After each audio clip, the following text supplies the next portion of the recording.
Now that you're familiar with the concept of a script tool, we can revisit a vital part of this, which we skipped past earlier, the parameter property page. We'll explain how this page works, introduce the concept of widgets, then we will start working our way through the parameter properties. In this video, we'll hit the type, direction, and multi-value parameter properties. We'll also do a demo of how to use derived output to automatically add data to a map. You may have noticed that for our exercises at the last tab, we just said, don't put anything in there. And then when you ran it, it said the script tool has no parameters. The way to get those to come up is to use the parameters tab. And click in, there's a little table. So there's sort of the top table, which is where you click and add parameters that will pop up on your GUI once you add them. And then there's also this parameter properties box down here, and this will update based on which parameter you're looking at. So if you click on the favorite positive number parameter, you can set up the properties for that, and then once you click on the favorite color parameter, it'll have its own separate properties. It appears on the same page, but it depends on which parameter you've clicked on up here. This has appeared here because I've put the name favorite positive number here. It's going to be expecting a double, which is kind of like a float. It's going to be expecting a string, which is the same thing as string in Python. So the data types, when you pull that menu down, are going to be numerous data types, all the different data types that ArcGIS has implemented widgets for. We call these boxes or buttons that appear on a GUI, we call them widgets. It's kind of a meaningless word. It just means thingamabob. Right? This is a widget right here, for example. Widgets are user interface elements like text boxes. This is a text. Where's the text box? This is a text box. Buttons, check boxes. Combo box. Combo box stands for combination box. This is an example of a combo box where you pull it down and it gives you choices and you get to pick one of them. List boxes, that's where you get to pick more than one. And then there's other kinds of widgets here. So for this example, which you'll find in the GIS540, I gave you this example, which is just a bunch of random parameters on here so that you can see what widgets it generates. So if you look at this, it says double, double. It creates that title over there. And I've actually named them the same as what data type they are, so you can see what kind of widget the data type brings up. For example, if you create a parameter that is of type extent, you're going to get this bar and these 4 boxes automatically, and a browsing thing. If you create a SQL expression type parameter, then you're going to get this, which will, when it opens up, it gives you a little interface where you can more easily create SQL expressions. And this is like a date thing, and this is a spatial reference thing. And the most basic one that everybody will probably use for their projects, it gives you, if you are intaking some kind of file, it'll give you one of these, which when you click on it, it'll allow you to browse to a file, and it'll filter, just like the TK file dialog filtered for you. If you said you only wanted to allow the user to take in text files, for example, it would filter so that you could only see text files within the directory where you're looking, or subdirectories.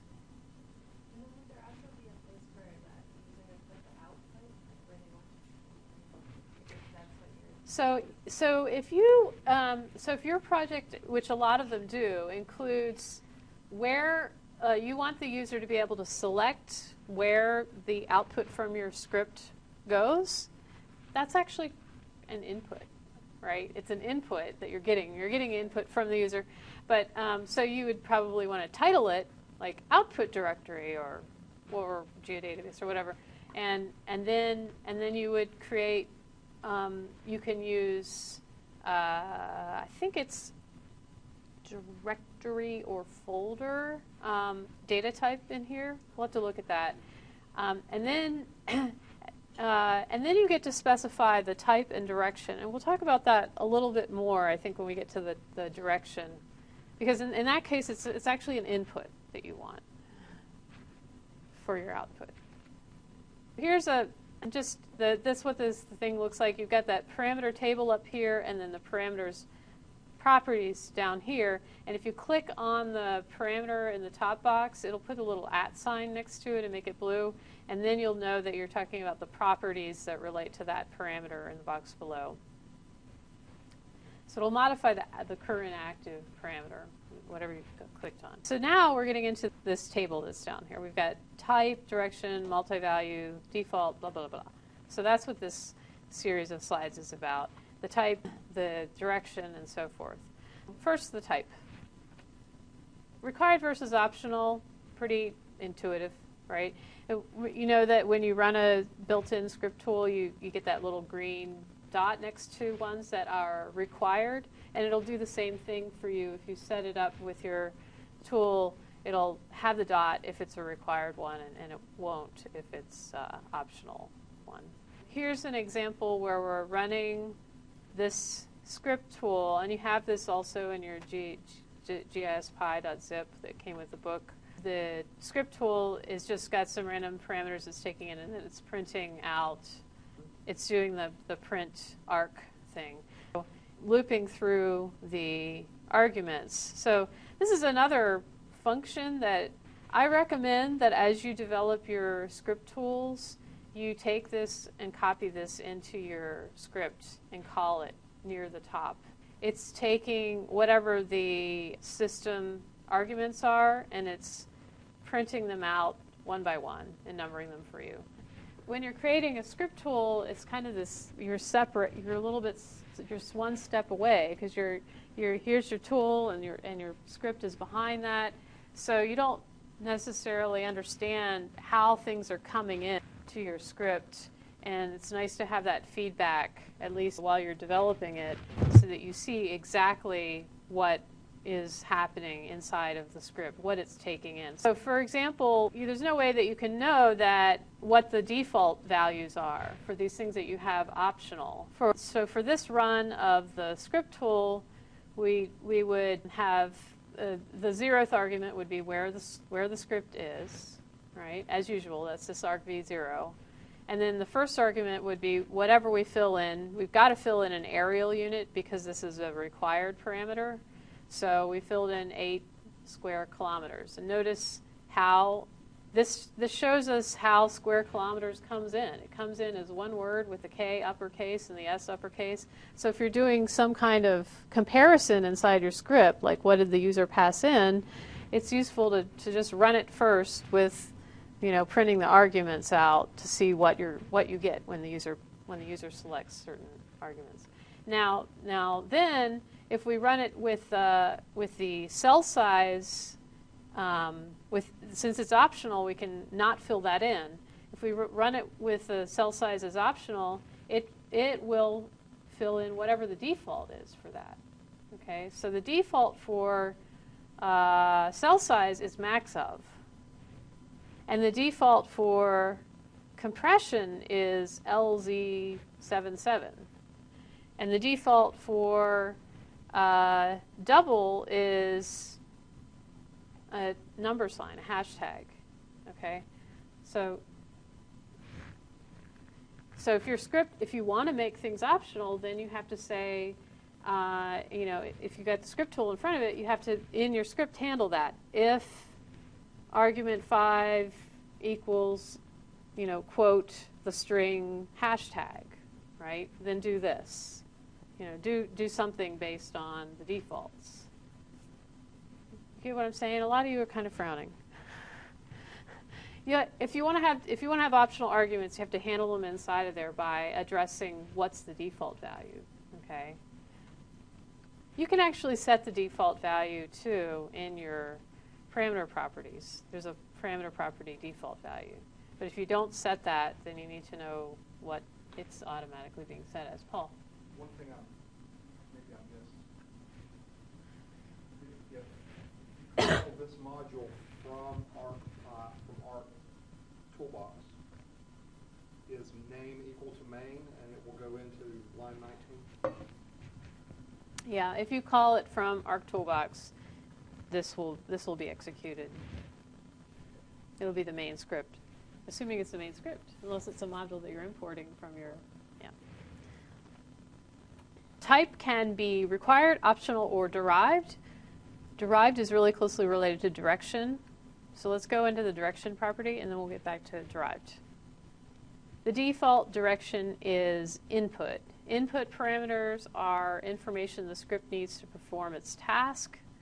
For example, a data set or workspace to use. Input parameters can be required or optional, but not derived.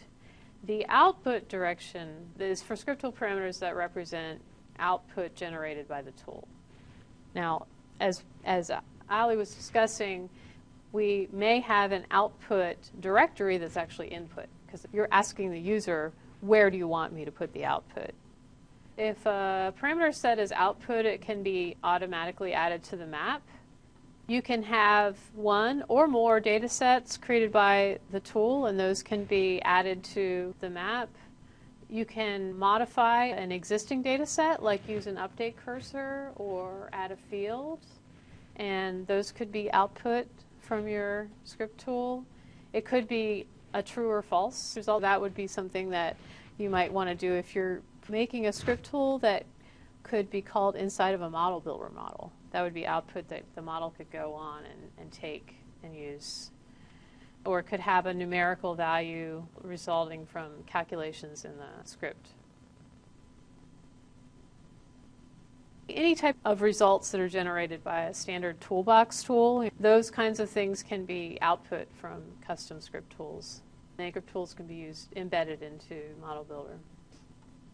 So you can have the combination of required output direction, and that would be used for output that's created by the script, not for modifications to existing data. The user tries to select an existing data set, the GUI will raise an error. This is when you want to say, I want the user to tell me what name I want for my output shapefile. Then you would use a required output. In this copy example, I would want the user to tell me what I want them to copy, but also what I want the copy to be, where I want it to be located, and what I want it to be named, the full path.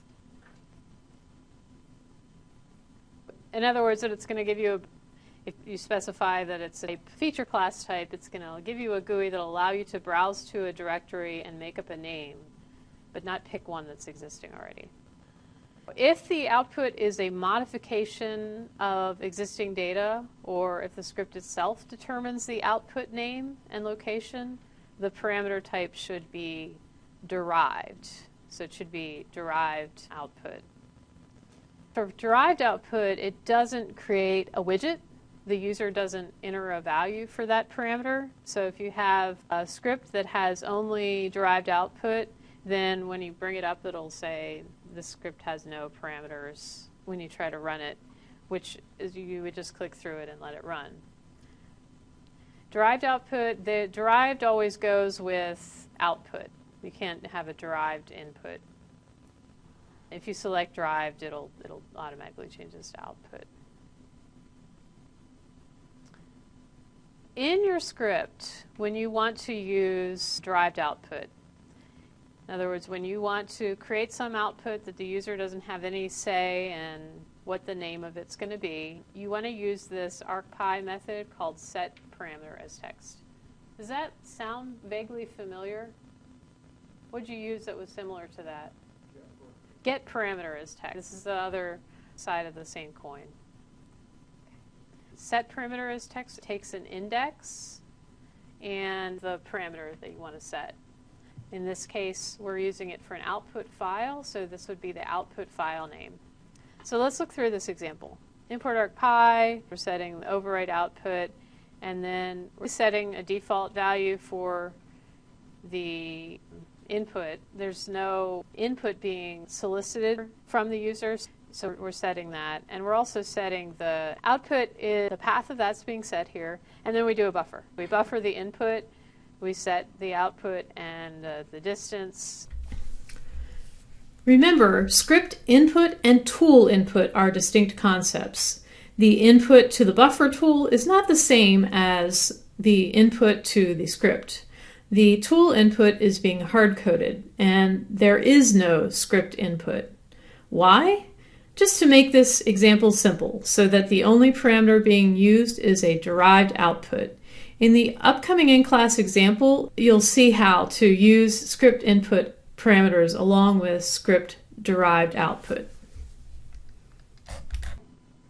Then, here's the new step. Here's the interesting bit.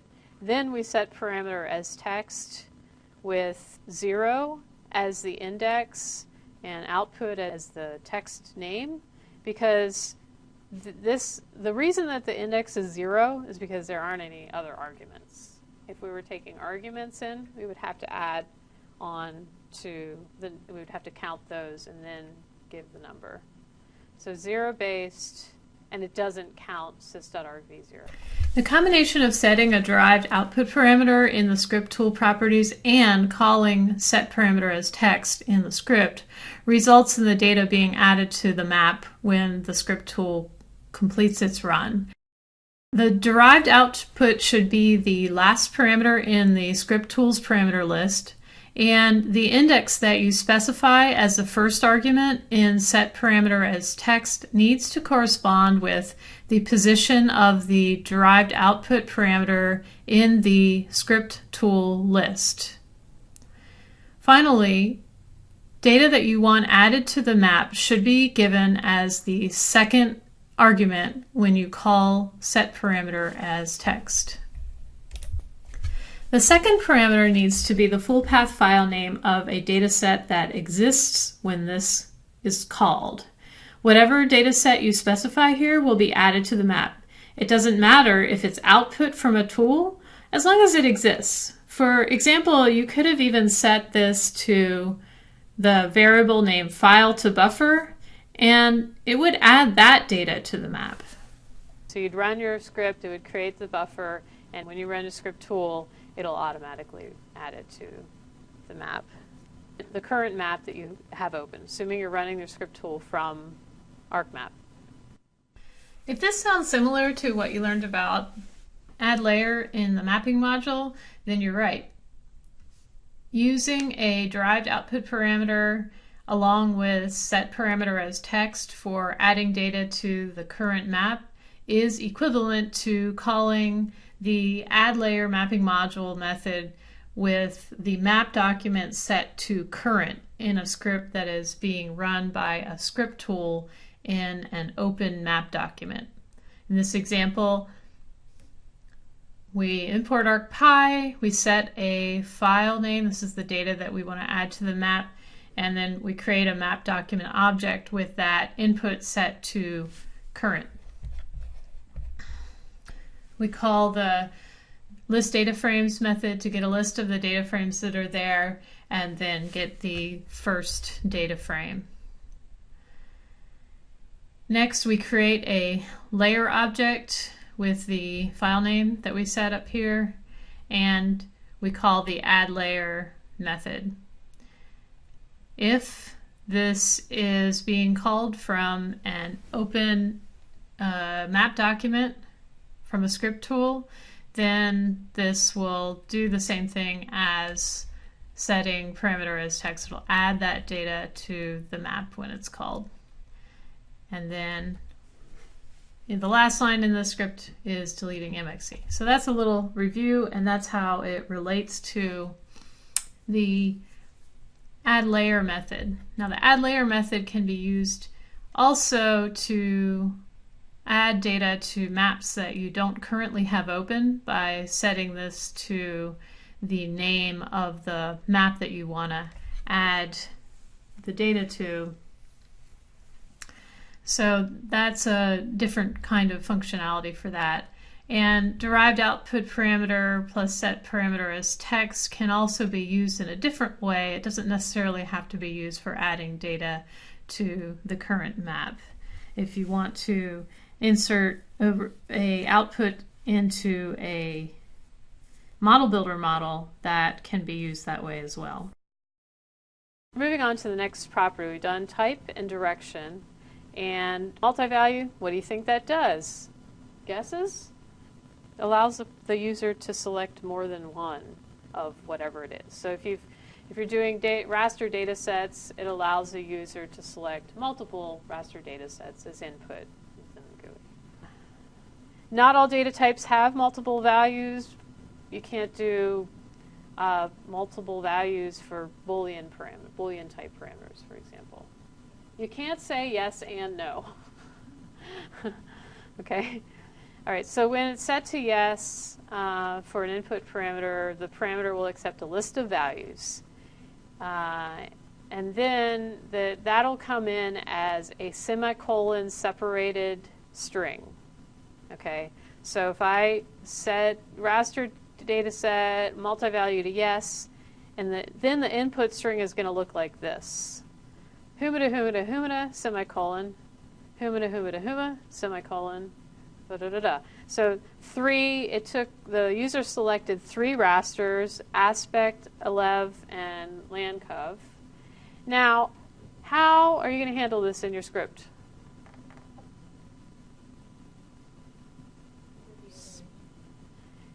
What? Yeah, you're going to have to iterate, and before you can iterate over it, you have to split it. It's a string. String splitting on semicolon. And then that would return a list, and then you could iterate through it, loop through it with a for loop. So that's what this script down here is doing. Input string, I set input string equal to sys.argv. We're still getting the input. Just because it's coming through a script tool doesn't mean we can't use sys.argv. We can use sys.argv to get that, and then split it on the semicolon. And then this is just looping through and printing it. Presumably you want to get those rasters and do something interesting with them. Create a derived multi-value parameter in the script tool. In the Python script, collect the output names in a list, create a semicolon delimited string from the list, and use argpy.setParameter as text. At the override output, set the workspace, set the distance, get a list of feature classes, set up an empty list for our output list because we're collecting the output. We're going to loop through the feature classes and buffer them, basically. That's the general idea here. And then we want to create a semicolon separated list of the outputs so that we can send it and have them all be added to ArcMap. Add multiple feature classes to ArcMap. You can use that multi-value and the set parameter as text.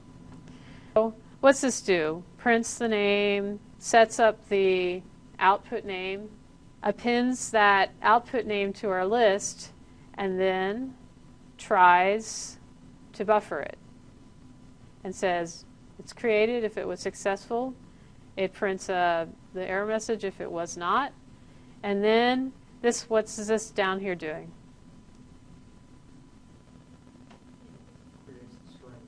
Yep, it joins them. It creates the string with a semicolon in between each of the names. And then last step, we're sending that list of names out to be added to the map. There's a problem with the logic in this.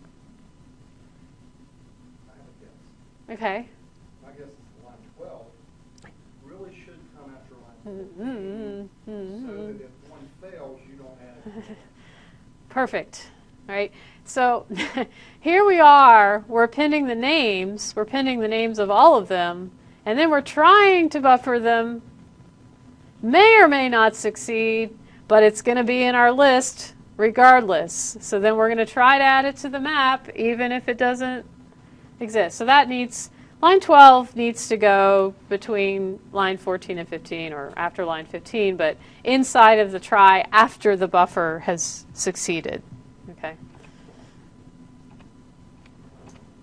So like this, append down here. Okay. So in order to add multiple layers to the map using this technique, you can just set one derived output parameter and make it multi-value. Then in your script, you need to put the multiple layers that you want to add to the map, the names of those, into a semicolon delimited string. So you can use this example script as a model for that. Create an empty list and then append the names of the files that get successfully created to the list, and then join the list on semicolons. Then you use the resulting semicolon delimited string as the second parameter in the set parameter as text call. And that will automatically, it'll bring it into ArcMap, it'll parse out, break up those names based on the semicolon, and add those data sets to the map. Now it's time for an exercise in which you can try using the type, direction, and multi-value parameters yourself in a script tool. In this exercise, we're going to add derived output to a map. So start by placing some data in the Scratch directory. This should be feature classes, shapefiles of some kind, and then run the script that's provided for the in-class exercise as is. Then modify the script so that it takes 2 arguments. Right now they're hard-coded. And you'll have to also change the set parameter as text index so that it's correct now based on the 2 arguments that you have added to the script. So you need to bump it up. Now, then you're going to create a script tool with 3 parameters to go with your script tool that has 2 input arguments and 1 set parameter as text call. So the 2 input arguments will be the workspace, that will be a folder type, and the buffer distance, and that one will be a linear unit type. Then add a 3rd parameter that has a derived type, output direction, and multi-value set to yes. This should have a data type of feature class, because what you're going to do in the script is loop through your input feature classes, buffer them, and create a set of output feature classes. The output feature classes, once you have this set up right, will be automatically added to the map. Now, once you have created your parameters, set the default values for the input parameters. You can do that by using the default property. We haven't gotten to that yet, but it's pretty intuitive. It's just below multi-value. When you click on each parameter, it'll show the default as empty at first, and you can fill that in. So set the workspace to Scratch and the distance to miles. Once you're done with that, you can click OK and make sure you have ArcMap open and run the script tool from ArcMap to see how it works. Here are the instructions for the in-class exercise and the script that we've opened in Python Win. We've copied some data from the Chapter 2 directory into the Scratch directory so that we have some input data. And we find that when we run the script, it creates 2 output layers, fire buff and park buff, because our inputs were fire and park. We double checked the output in our catalog preview. They look reasonable. They look like they're buffers. Now we're going to go ahead and delete the output so that when we run it again, we'll know that we're getting fresh new output. So now we're going to modify the current script so that it takes 2 arguments. And we're changing that the last line to say that it's the 3rd parameter, 0 based. So we index 2. because we have two input parameters, then we count 0, 1, and the third one would be 2.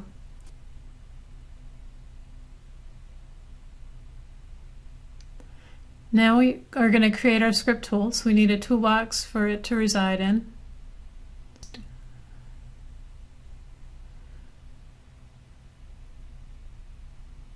And we point to our script, and now we set the parameters. So the first parameter is going to be the workspace. So we ask the user to enter a workspace and select data type of folder.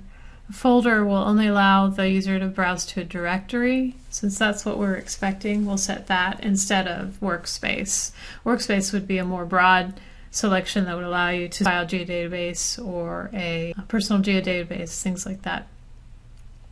We're getting the buffer distance and we're setting that to a linear unit type. That'll give us the little box for the number and the drop down for the unit. Finally, we don't care what that third one says, because it's only for us to remember what that is for. The buffered output files is just to remember that these are going to be the output that we get from the script. We're setting that to feature class, and we've set it to derived output. And we set the multi-value for that to yes. So now we're going to go back and set the default values for the workspace and the distance.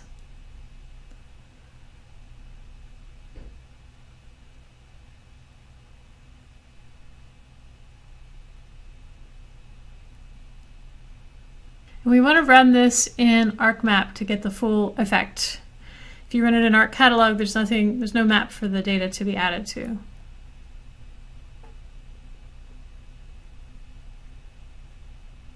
So we select our distance,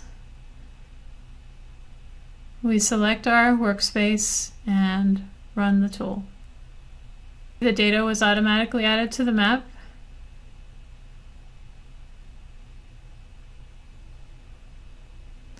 And it looks like what we'd expect it to look like. The third parameter enabled us to add the data to the map automatically. In the script, we changed the imports and the lines that are setting the workspace and the distance to use sysargv, and we use this 2 instead of 0 because now the script has 2 input arguments before that, and this is a 0 base index into the number of parameters. So in our list we have 0, 1, 2, and that's the number that we put here. The 2 corresponds to the buffered output. And notice that in our buffered output we set the derived output type and direction, and we use multi-value. That is because we could potentially have multiple outputs from this, and when we ran it in our example we did, and it creates this semicolon delimited list, semicolon delimited string from a list, and the output gets automatically added to the map because we've set parameter as text. So we've set that output and we've set the derived output parameter there. So now we've covered type, direction, and multi-value. In the upcoming lessons, we'll discuss the rest of these parameter properties. Summing up, the parameter property page has a parameter list at the top and the properties on the bottom. You set the script tool parameter properties by clicking on the top, checking for that @ symbol, and then clicking in the bottom box. Widgets can be text boxes, combo boxes, sliders, buttons, calendars, or any of the other elements that make up a graphical user interface. The type of a script tool parameter can be required, optional, or derived. The direction can be input or output. You want to use required output for getting output name. If you use required output, it means that it's restricting it so that you can't select a file name that has already been used. It's something that's going to be created by your script. Derived output is for setting the output name in the script. If your script is going to be creating data and you want the name to be derived from something that your script learns from other user input, then you want to use derived output. Or if you're modifying existing data. And then you can use this to display data on the map after the script tool completes its run.